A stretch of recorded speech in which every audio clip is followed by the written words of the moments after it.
Na ukimwi utanipeleka mimi hospitali. Kupima, si utaki kupima. Acha ambao wanataka kupima ni wape namba ili twende tukapime, alafu tukaenjoy.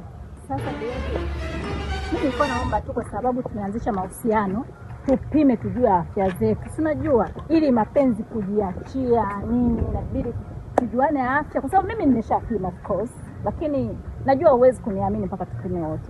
Nilikuwa naona bora tupime. Unasemaje? Yaani mimi wewe ukanipimishe mimi ukimwi.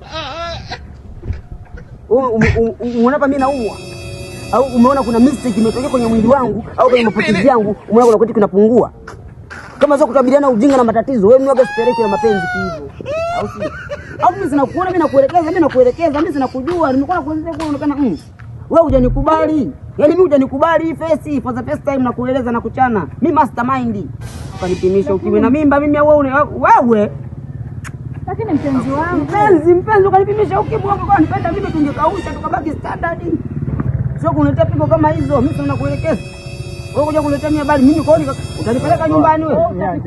Sitaki, sio kwamba wewe tano ya nini mwanangu wewe njoo unakuta tu kwenye hapa ninachogombania nyie hapa ni kupima.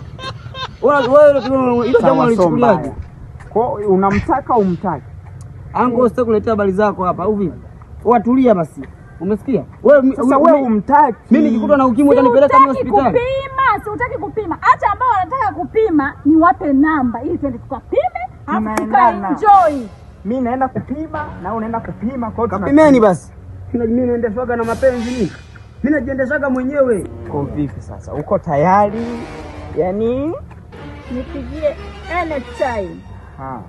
Sawa. Mambo si ndo hayo. Shida kupima tu.